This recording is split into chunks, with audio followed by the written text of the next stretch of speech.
Greetings from the great state of Pennsylvania. My name is Brett, and this is TopoRanger. It is January 25th, 2026. Yes, nothing better than the sound of a steel drum band. And that music that you hear, just want you to visualize with me, that music that you hear, it's not coming from your computer. It's coming from a band that's playing live next to the pool right now. And that sound you hear, that humming sound off in the distance, that's not a snowblower. It's a compressor. And the compressor is putting air into scuba tanks at the dive shop. That's right.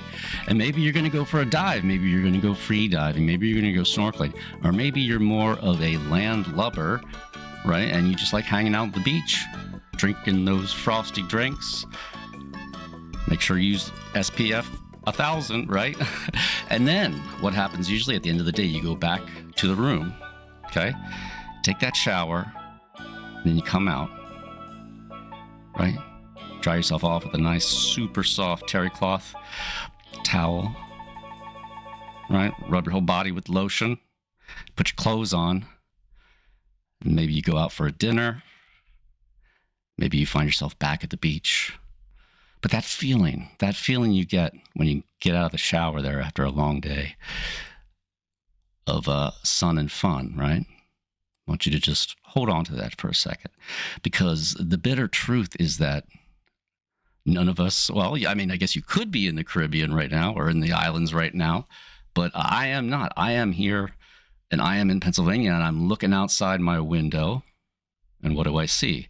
I see a lot of snow. I stuck my head out the front door a couple minutes ago, and it was sounding like ice. So I can't really see it from here, but there is sleet coming down now. So I think this is the end of the storm where I am right now. I'm calling it a megastorm, not so much because of the amount of snow we got. I think we were supposed to get about 9 inches as of this morning. 9 inches of snow built up here in Pennsylvania Dutch country. Shout out to all my South Central brothers and sisters out there. I hope you guys are inside and staying safe and warm. I've actually been out twice today already, and I can tell you what I saw.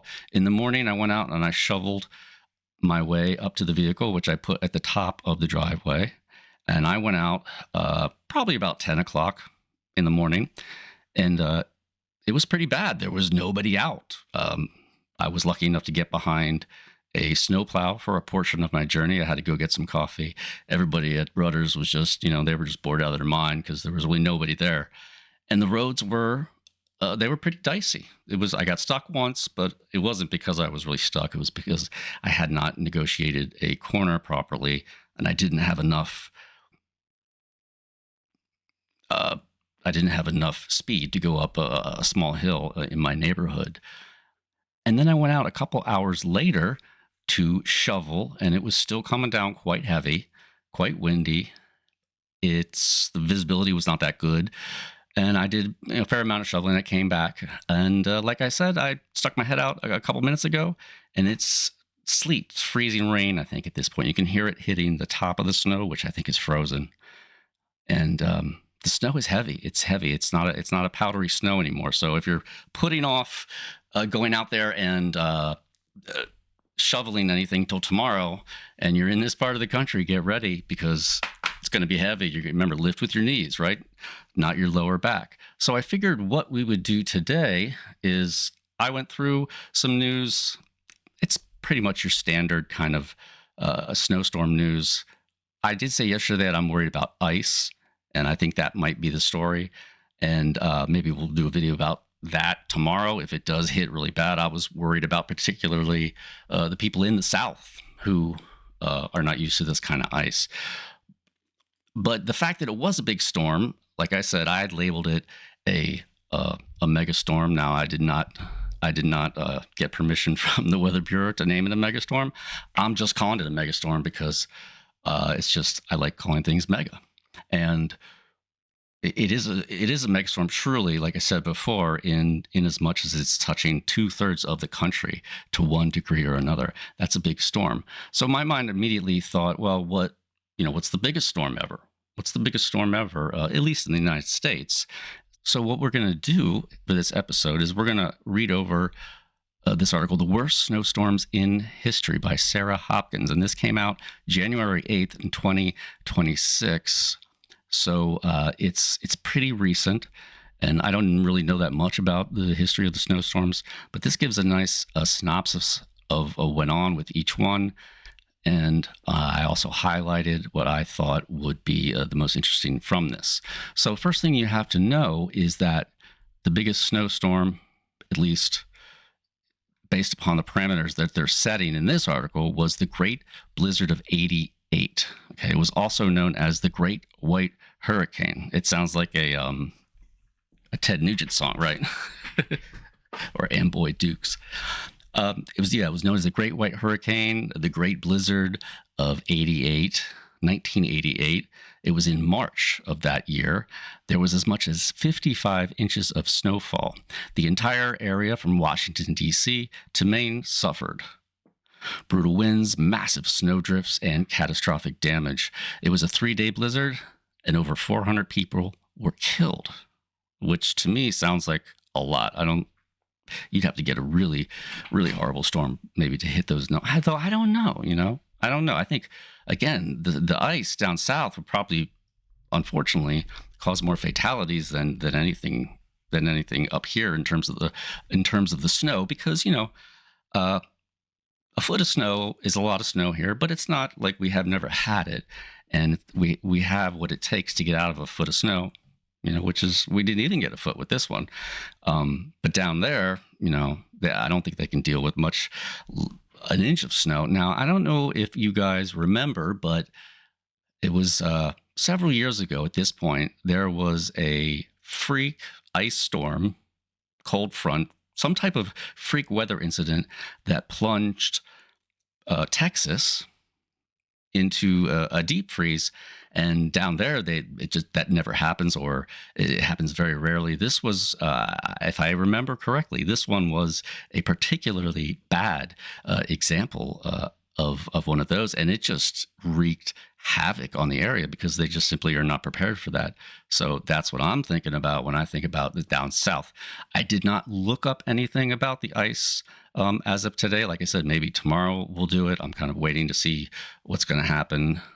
Maybe tonight after I make this, I can start digging into that. But today what I want to do is I want to get down to this article. So the Great Blizzard of '88 was the worst snowstorm, 55 inches of snowfall. I mean, that's a lot. And one of the important things with snowstorms that happened back then is that the railway and the telegraph lines were buried and or destroyed. And so everything is underground now, but back then everything was going through the telegraph lines, right? And of course the trains. Now, I think trains in 1888 probably had those cool snow driving attachments that they have. They're like wedge shaped things, and they also boot the cows off the train track. I don't know if anybody out there has ever seen that, but back then, they didn't have a lot of the things that we have now. So they were struggling. What I'm going to do now is I'm going to actually go here. There was a few more pieces of information about the '88 one that I wanted to share. Oh, what happened? There we go. Oh yeah, there's my highlights. Where's my highlights? One thing were the drifts. This is for the 1888, the Great White Blizzard. Drifts averaged 30 to 40 feet over the tops of houses in New York and New England, with reports of drifts covering 3-story houses. The highest drift was recorded in Gravesend, Brooklyn, 52 feet. 52 feet, that's big. Yeah, that is going to cover your house. It's going to cover, easily going to cover your house. It could cover a 4-story building. Telegraph infrastructure was disabled. And now this is not New York, but this is the whole Northeast was just destroyed by this storm. the 88 storm. It also wound up isolating Montreal and most of the large northeastern U.S. cities from Washington to Boston for days. Again, that's all they had in terms of communication, I'm pretty sure, were the telegraph lines, right? Or you had to physically deliver stuff. From the Chesapeake Bay through the New England area, more than 200 ships were either grounded or wrecked, resulting in deaths of at least 100 seamen. I mean, so not only were people, your average person on land, unfortunately getting killed by this storm, it was so bad, there was 100 people died at sea because of this storm. According to this article, the second biggest storm was the Knickerbocker storm in 1922. January 28th, 1922, more than 2 feet of snow fell on Washington, D.C. The weight of the snow collapsed the roof of the Knickerbocker Theater, killing 98 people. I kind of think that might have happened in more modern times too, where something collapses, like a sports stadium.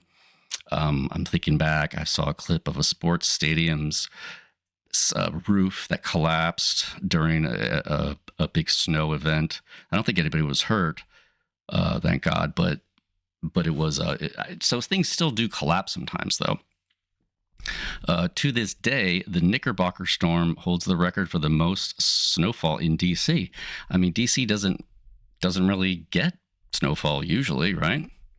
And then there was the Great Appalachian Storm of 1950.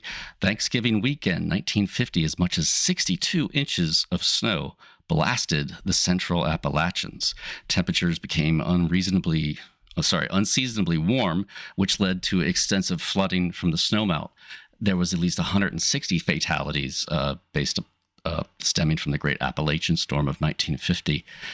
Not bad enough that you get slammed by the snow and all that means, but then, afterward things warm up and then you got to deal with a flood. Like double whammy, right? I'm glad I didn't have to live through that one. Now there's the blizzard of 78. I personally do not remember this, although I have memories from when I was very young. I don't seem to remember this the same way I remember escaping from 3 Mile Island. The blizzard of 1978. The nor'easter broke snowfall records in Boston, 27 inches, Providence, 27.6 inches, Atlantic City got 20.1 inches. The huge amounts of snow dumped by the storm were matched with hurricane-force winds and coastal flooding. 100 people lost their lives in the blizzard of 1977-8 here in the United States. The storm of the century in 1993. It got 60 inches of snow. March 1993, the Great Cyclonic Storm formed in the Gulf of Mexico. As the storm progressed up the East Coast, it began to snow in regions as far south as Alabama and Georgia. Wow, 60 inches of snow total was the high. That was the most snow during this storm. It was one of the first major storms predicted several days in advance, thanks to computer forecast models. That's interesting. This is 1993. Early 90s, 318 people still lost their lives. The storm of the century in 1993. The Great Blizzard of 2003.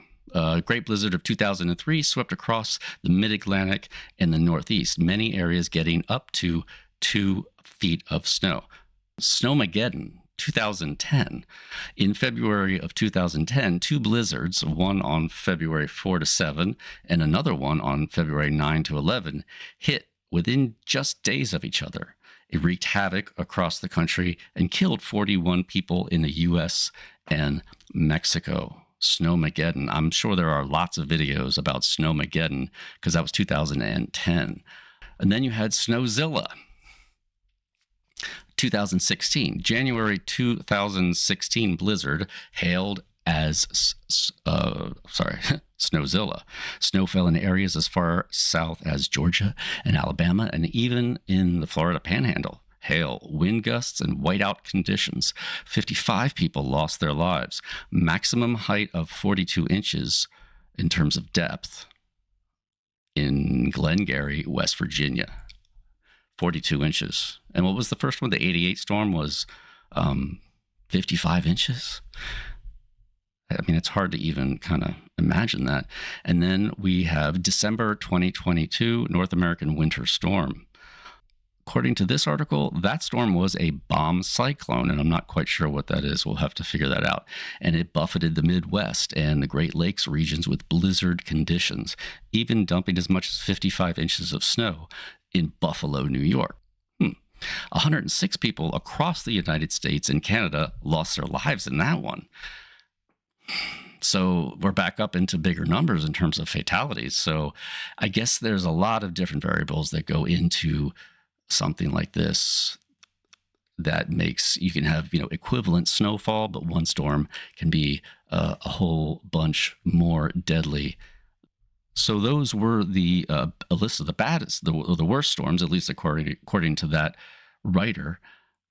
My next thought was obviously, well, what's the deepest snowfall ever in the entire country?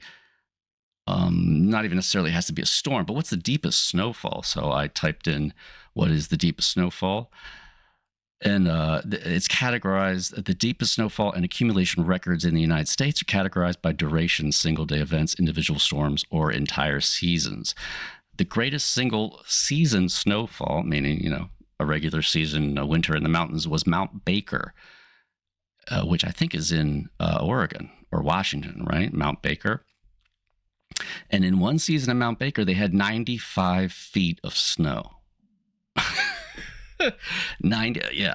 So what did we get here? 9 inches. What did you get where you are? Leave that in the comments. I'd love to hear about what all the different local areas out here: Lancaster, Reading, Harrisburg, right? All the little small towns. I'm interested to know what the totals will be. So leave those in the comments.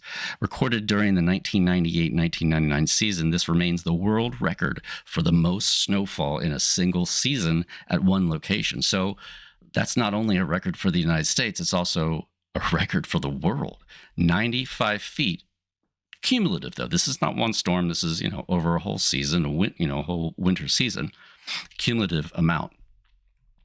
The greatest snow depth ever measured was from Tamarack, California, and that was 37.5 feet. This measurement, taken on March 11th, 1911, so quite a while ago, represents the highest total snow accumulation on the ground ever recorded in the U.S. Most snow from a single storm, Mount Shasta Ski Bowl, California, 15.75, so 15.75 feet of snow in a single storm, Mount Shasta, California, falling over 7 days from February 13th to the 19th in 1959. This is considered the greatest amount of snow from a single continuous storm system in U.S. history. Most snow measured in 24 hours. Silver Lake, Colorado, 6.3 feet on April 15, 1921. This location set the official 24-hour record for the lower 48 states. 6.3 feet in one day is the record. And then also Mile 47 Camp in Alaska, 6.5 feet. In February 1963, this site recorded what is officially recognized as the all-time 24-hour snowfall record for all 50 states. Mile 47 Camp in Alaska, 6.5 feet fell in just one day. Most snow in a single month, back to Tamarack, California, 32.5 feet. The largest snow, this is kind of an interesting little fact. The largest snowflake ever recorded fell in January 1887 near Miles City, Montana, measuring 15 inches in diameter. That's interesting. Was it really just one snowflake, or was it an agglomeration of snowflakes? Because I can't imagine one single tiny little snowflake growing to 15 inches, but hey, you never know. That's what holds the world's record. My next question was the deepest snowfall ever in the world. Okay, so not just the most accumulation in a season or a 24, and not deep records in the United States, but the world. Deepest snowfall ever in the world was the search I used. And this is what it gave me. The deepest natural snow depth ever recorded on the ground is 38.8 feet, measured February 14, 1927 on Mount Ibuki in Japan. This record for maximum snow accumulation in which a 4-story building was effectively buried is attributed to intense sea effect snow in the Japanese Alps. That's just, oof. And then see here, highest annual snowfall, 95 feet, Mount Baker. Highest average annual snowfall, that's a different one, 57.87 feet, and that's in Sukayu Onsen, Japan. So there you have it. Some really bad, scary snow records from around the world and from around the United States. It's starting to get dark here in south central Pennsylvania.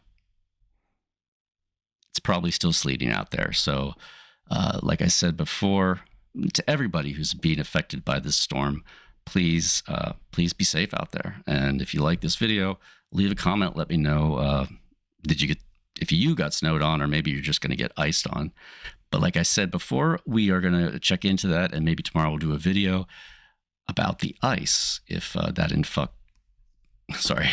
does in fact happen, and we get a lot of ice. Based upon the map we were looking at in yesterday's video, it looked like it was going to be pretty bad. All right, and if it makes you feel any better, we're not the only place getting a big storm. In January 22nd, which was not that long ago, in the Kamchatka Peninsula, which is way on the far eastern side of Russia, close to northern Japan, I think, there was one of the most extreme snowfall events in recorded history. So this just happened. A powerful winter cyclone buried entire cities under meters of snow, triggering a state of emergency across the region. They had it looks like they had 6 to 7 feet, and fell in just a matter of weeks. Wow. Massive snowdrifts, 16 feet, roads disappeared, cars buried, buildings submerged, emergency services deployed, people rescued using heavy machinery.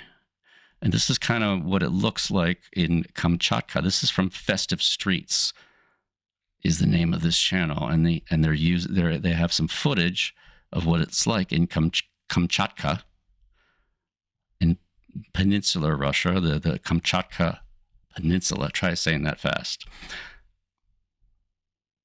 It looks very cool. Look at the wind. You see that? And look at this. Here's the ocean. Look at that. Wow. I mean, and the cliffs are covered in snow. They need snowmobiles to get around, right? Here we are in some type of city. I mean, I didn't realize they had this kind of infrastructure out there.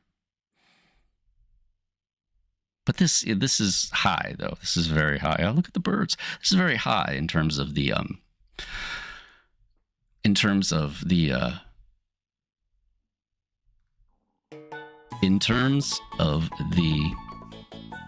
amount of snow that falls there, right? All right, so now we're back at the beach, guys. Back at the beach. And once again, I would rather be there than here.